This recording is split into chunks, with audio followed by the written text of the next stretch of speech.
Yo guys! Welcome back to my channel at muli na naman tayo nagbabalik dito sa malupitan gera at digmaan sa Clash of Clans. At kung bago pa lang tayo mag-umpisa mga pre, huwag yung kalimutan mag-like, subscribe, huwag ito rin kalimutan bitutin yung notification bell at all para hindi uli sa malupitan video rito guys sa Clash of Clans. Ako nga pa sa Ryan Gamer.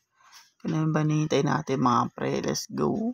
Ngayon mga pre, may umatak na naman sa atin dito sa Clash of Clans, dito sa Ryan Gamer. May umatak na naman sa atin guys. Pansin nyo, na-balance ko na yan at di na natin pwedeng i-upgrade yan guys. Kung nakikita nyo naman.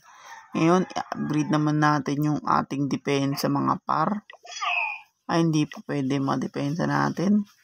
Upgrade lang natin to mga to. Pero unahin natin guys, to muna, mga pera muna.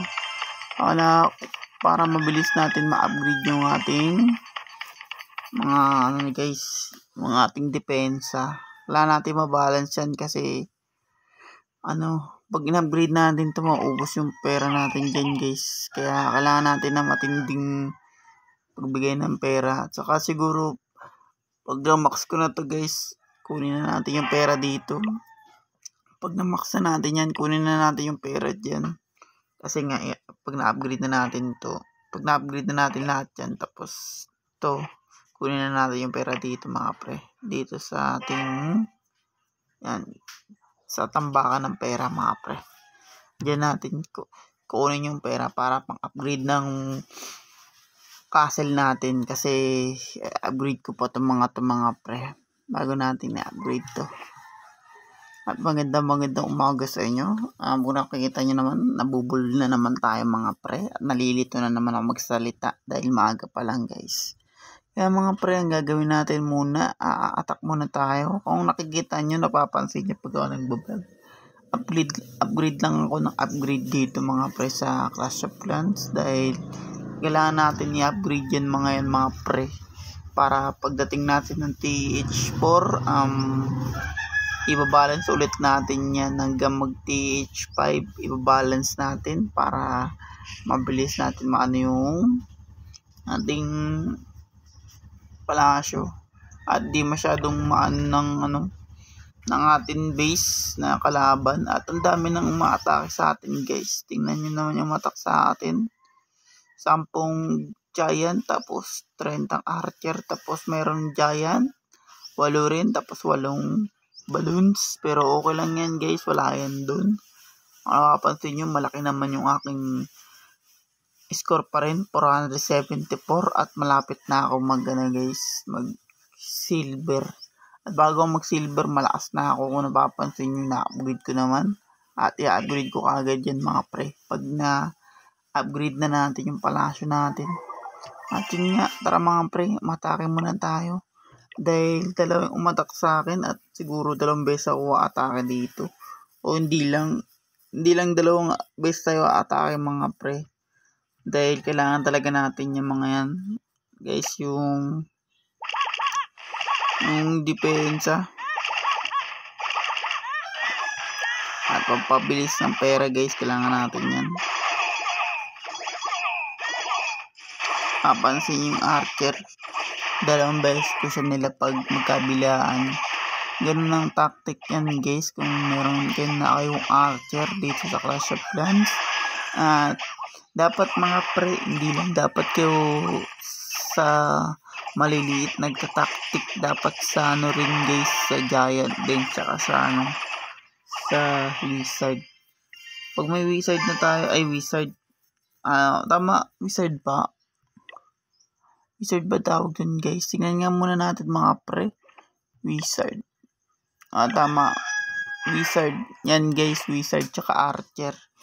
Tapos combination wizard, archer tsaka giant. Ayan ang magandang combination din guys. Dapat sa mga bawat tao dito sa Clash of Clans mga pre, may tactic kayo na malulupit na galaw. Pag giant. Yan, mag-giant tayo mga pre. Kuha tayo isa pang giant. Pwede naman sa giant guys, 2 lang, tapos 30 archer kaagad mga par. Siyempre 30 kaagad to. Yan, tapos 20 neto. Yan, ganyang ano guys, tactic na yan dahil ang target natin dyan mga pre, pag nalapag mo yung giant kasi, pwede mong ilapag sa likod yung archer, tapos pag nalapag mo na yung archer, ikalat mo na yung itong barbarian. Pwede naman yung barbarian ilapag mo sa likod ng archer para pasugod siya dun sa mismong base ng kalaban, tapos ikalat nyo na lang tong archer para matira yung mga depensa ng kalaban. Ganyan yung tactic dyan. At hintayin na lang natin mga pre, at magandang umaga sa inyong lahat dahil yun nga mga pre, umaga pa lang sa amin. At yun nga, at kung bago pa lang yung mga bago dyan, kung bago ka pa lang sa aking channel, huwag kalimutan mag-like, subscribe. Huwag kita rin kalimutan bitutin yung notification bell at all para hindi uli sa akin malupitan video rito guys sa Clash of Clans. Ako nga pala si Ryan Gamer. At marami ba akong game na nasasabik na ipasok dito mga pre sa Clash of Clans. 11 pa lang ako guys, kung nakikita nyo. 11 pa lang yun ako dito. 11 pa lang yun. Ang kahoy. Kahoy pa lang tayo guys, kasi hindi naman kasi bara-bara laro dito mga pre sa Clash of Clans, kaya bronze pa lang ako. Kasi kung bara-bara ka dito tapos tutungtong ka ng mga pre ng silver, maraming malalakas dyan sa silver, kaya bronze pa lang tayo. Kailangan kasi guys, bago tayo tumungtong na silver, malakas na yung depensa natin. At yun nga mga pre, malapit na naman natin anuhin tong base natin, palakasin to. Upgrade ko muna siguro yan mga pre bago natin upgrade yung isa pang pera, kasi kailangan natin yan. At ipapantay ko na yan mga par. May gagawin akong depensang malala para pwede naman kasi dito guys pa-box, pero maliliit lang ganito, pa-box. Kung yan ang sinasabi ko guys, ganito wait lang. Yan. Hindi, wait lang. Ito lang inaan natin yan. Pwede naman kasi guys, pag magagawa ka ng base mga pre, dapat ganito. Kanyari, yan. Hanggang dyan lang yan. Tapos hanggang dito pa. Yan, pwede man box yan guys. Tapos dito ulit. Tapos pag na-box mo ulit yan, meron na dito sa gitna. Tapos dalawa dito. Tapos dito pa. Tapos dito. Pwede man box. Kung pagkasya guys, pagkasya. Kailangan magawa niyo yung ganun strategy. Kasi mga par depensa tawag dun. Open pala tayo rito sa kabila. Patay tayo dyan. Open pala tayo rito.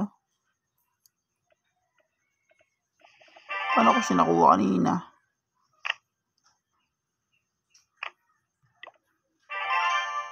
Ala. Iba nakasarado to kanina. Ala. Nakasarado yan kanina guys. Tingnan mo. Nag-open. Pero okay lang yan. Ang gagawin na lang natin dyan guys, ano na lang natin yan dito. Dadagdagan na lang natin yan dyan. Yan. Tapos itong mga pre, lalabas ko na rin yan. Para marami tayong malagay dito sa ating castle guys ng depensa. Kasi importante yung depensa. Lalabas ko yan guys. Lalagay ko to sa gilid yan. Lalagay ko yan dyan. Diyan ko lalagay sa gilid guys. Tapos to kuha na ng palakas ng tao, tapos kuha na ng pera. Dito ko lang lalagay yan sa kabila. Yan, dito ko siya lalagay. Yan, kasi nyo nakikita yung kong halaman. At yun nga, lapit na naman pala tayo matapos dito mga pre. Saglit lang talaga ako mag-vlog guys, dahil ino-control ko talaga yung vlog ko mga pre. At yun, aatake na lang siguro tayo sa pangalawa nating video na dito sa Ryan Gamer. At ako yun guys. Nice one. At yun nga mga pre, kung bago pa lang tayo matapos dito sa malupit ng game na Clash of Clans guys, huwag yung kalimutan mag-like, subscribe. Huwag kita rin kalimutan pindutin yung notification bell at all para hindi uli sa akin sa malupitan video rito mga pre sa Clash of Clans. Kita-kits tayo sana mga pre sa TH7. At maraming salamat sa mga nanonood sa akin guys sa Manok na Pula. Panoorin nyo rin yung zombie namin, maganda yun, and peace out.